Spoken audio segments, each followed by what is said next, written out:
собраны все обитатели Сибири, и реальные, и мифические. Это Бабанская, да, Марина. Вот. Здесь даже вот идет карта по народностям. Вот.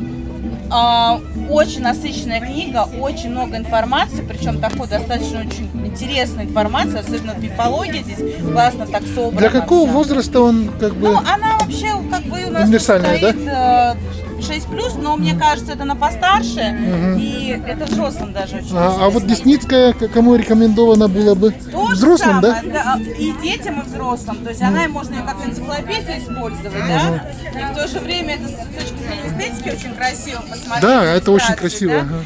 Я говорю, книжку просто собирали 3 года. То есть эта книга основана на рассказах реальных людей.